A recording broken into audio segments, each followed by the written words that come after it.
les petites habitudes qui transforment votre vie spirituelle. Emerson dira, l'idéal de la vie n'est pas l'espoir de devenir parfait, mais c'est la volonté d'être toujours un peu meilleur. Le fait de changer seulement 1% de vos habitudes régulièrement va transformer toute votre vie.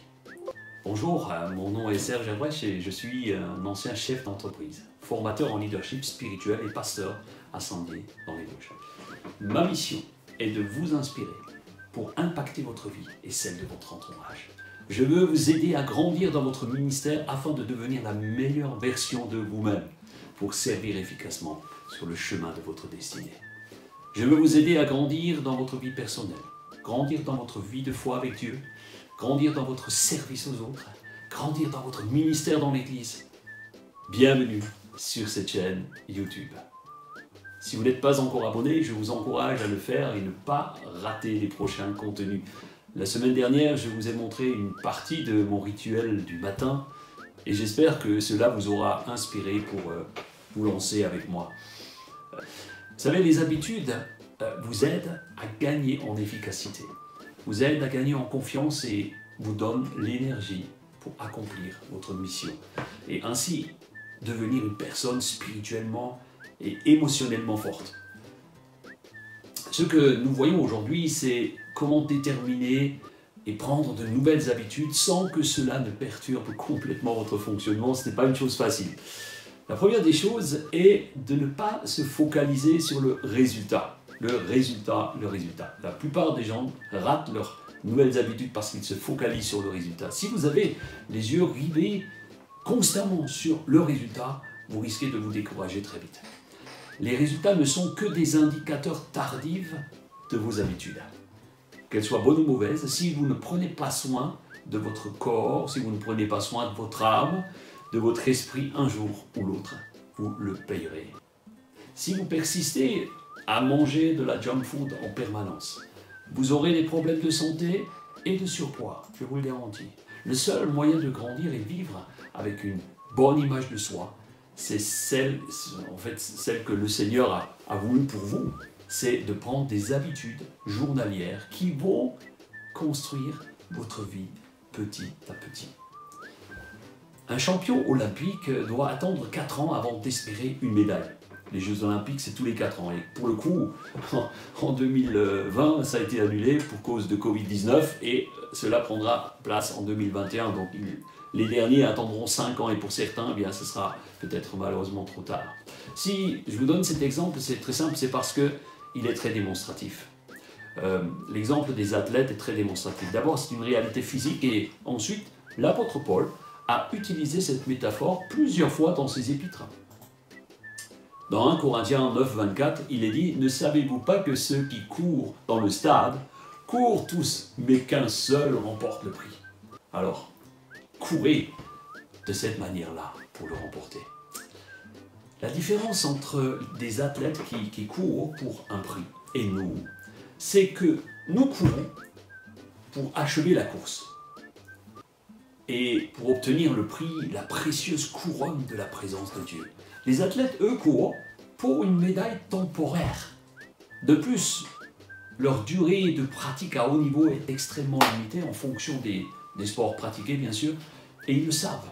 Et c'est pourquoi les meilleurs donnent tout de toute leur force. En réalité, pour nous, les bonnes habitudes nous aident à parcourir le chemin de foi à chaque jour. La journée type d'un athlète de haut niveau commence souvent tôt, comme je vous l'ai montré la semaine dernière, et en cela, nous pouvons les imiter. Ensuite, ils ont un certain rituel, chacun selon sa méthode, et pour être performants, ils se nourrissent de nourriture bien adaptée. Et cela comporte des protéines, toutes sortes de vitamines, des minéraux qui sont nécessaires pour le bon fonctionnement et la croissance et la dureté de leurs muscles, mais sans excès. Et ils s'efforcent ensuite de mettre toutes sortes d'habitudes en place pour leur donner les meilleures chances d'être un jour sur le podium.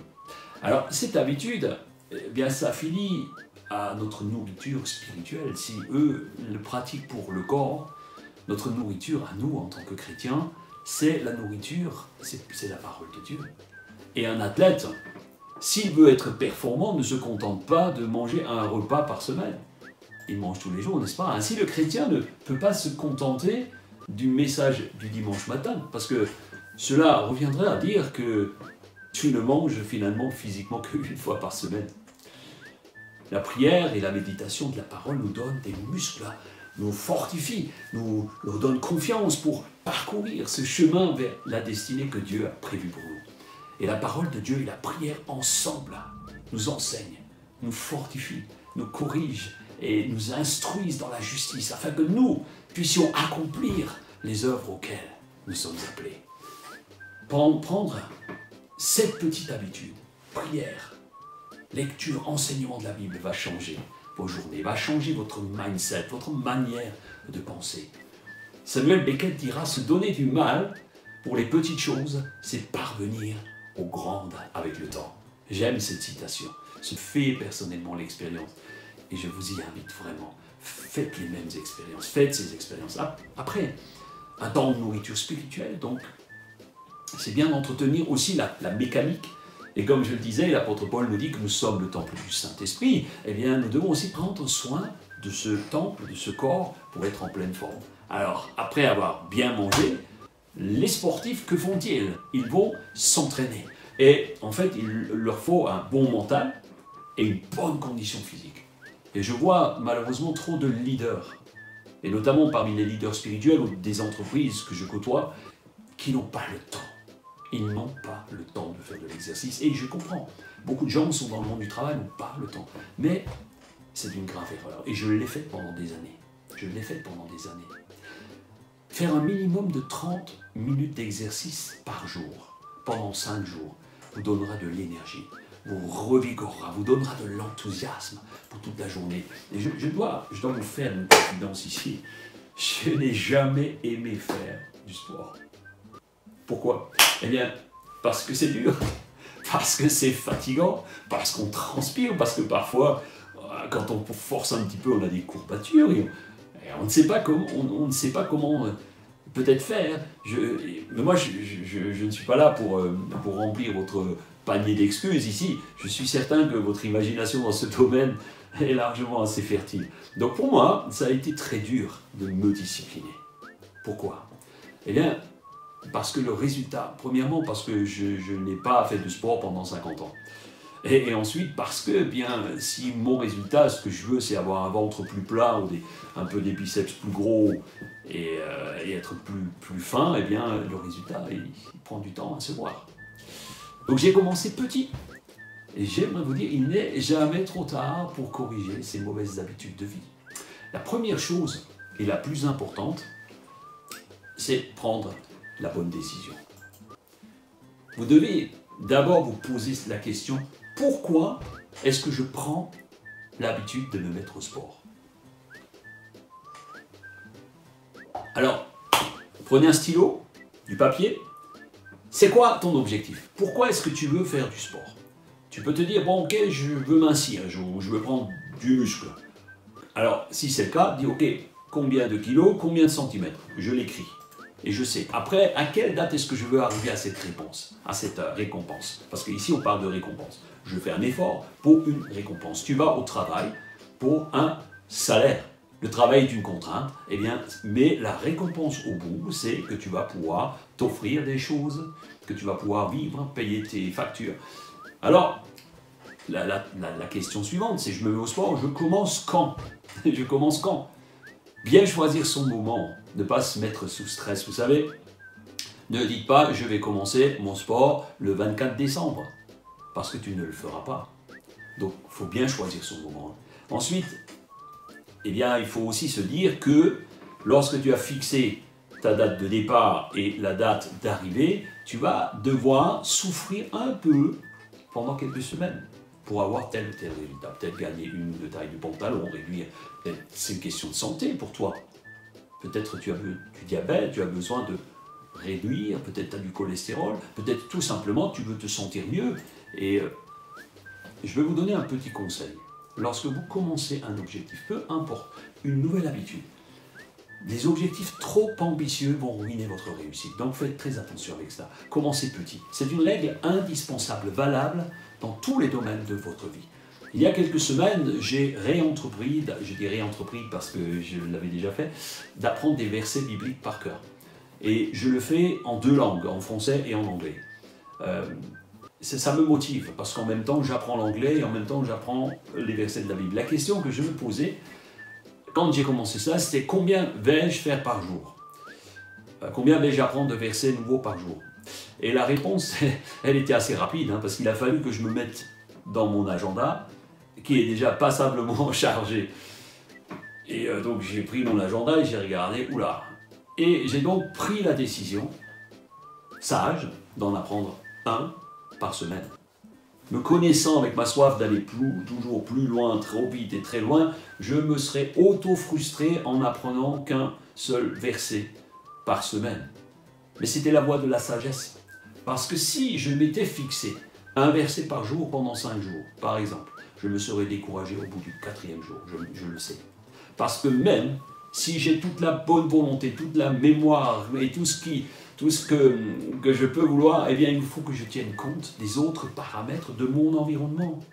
Je n'ai pas que cela à faire. Vous me suivez toujours? Si j'avais décidé d'en apprendre 1 par mois, cela aurait produit le même résultat, ça aurait été trop facile pour moi. Et aucun résultat n'aurait eu lieu. Donc à la fin de l'année, en faisant cela, 1 verset par semaine, en français et en anglais, eh bien j'aurais appris une 50aine de versets. Donc pour prendre une nouvelle bonne habitude, il faut bien analyser le contexte. C'est ce que souvent nous ne faisons pas. Ensuite, il faut trouver le bon moment pour l'accrocher, le bon moment temporel dans l'espace, mais aussi le bon moment dans la journée. Trouver le bon moment pour l'accrocher déjà à quelque chose que vous faites. Soit en rentrant du travail, soit le matin après le petit déjeuner, ou avant le petit déjeuner, le soir après le dîner, peu importe, c'est à vous de trouver votre timing. Je prends donc tous les matins un moment, alors moi comment je fais? Je prends tous les matins un temps spirituel, comme je vous l'ai montré la semaine dernière, et je commence à après mettre mon agenda à jour, et j'ai donc décidé de faire l'apprentissage de ces versets juste après ce temps-là. Donc je les écris tous à la main, français et anglais, je les révise jusqu'à ce qu'ils soient imprimés dans mon esprit. Tous les jours, je les écris, tous les jours. J'ai un cahier, je les écris. Et je les répète mentalement au long de la journée, le soir, je les reprends à voix haute. Et il y a plusieurs méthodes d'apprentissage pour mémoriser des versets, mais ce n'est pas mon propos aujourd'hui. Il y a plusieurs méthodes, pour renseignez-vous, vous allez trouver. C'est juste un exemple que je donne, et parce que c'est une de mes dernières habitudes que j'ai mis en place. Donc j'en viens à la conclusion pour cette capsule. Je vous garantis que si vous commencez à prendre 1% de nouvelles habitudes régulièrement, à la fin de l'année, vous aurez grandi considérablement dans tous les domaines de votre vie que vous aurez choisi. Et j'espère que c'est dans le domaine spirituel également. N'ayez pas peur de vous lancer. Vous voulez devenir des leaders efficaces et impactants? Oui. Alors n'hésitez pas à transformer votre quotidien petit pas à la fois, un petit pas à la fois. Reprenez cette série de vidéos, elles seront comme un fil rouge, un mémo pour vous aider à mettre en place les petits changements qui feront de vous la meilleure version que Dieu a prévue. Je vous laisse avec une citation que j'aime beaucoup et j'espère qu'elle va s'imprimer. Elle va s'imprimer chez vous. Si je choisis avec soin mes habitudes, je deviendrai ce que je fais à répétition. Je le répète, si je choisis avec soin mes habitudes, je deviendrai ce que je fais à répétition. La prochaine fois, nous continuons et terminons cette série ensemble sur l'importance de la routine matinale, mais aussi de prendre de nouvelles habitudes et aussi continuer de comment les mettre en place. N'hésitez pas à me contacter. Tous les samedis, nous sortons une nouvelle vidéo. Abonnez-vous à la chaîne YouTube et vraiment on compte sur vous pour que ça puisse se développer. Donc visitez notre site internet vie-chrétienne.fr pour découvrir de nouvelles ressources. Alors, la semaine prochaine, je vous ai promis un petit cadeau, on vous présentera ça. Donc, laissez-moi un pouce bleu si vous avez apprécié cette vidéo, partagez-la à vos amis, envoyez-moi un email, mettez-moi un commentaire, et je réponds personnellement à chacun. Donc, je vous dis à la semaine prochaine sur cette chaîne. Prenez soin de vous, prenez soin de votre âme, et que Dieu vous bénisse richement. Soyez proactifs et prenez dès demain une nouvelle bonne habitude. Bye bye. À la prochaine fois.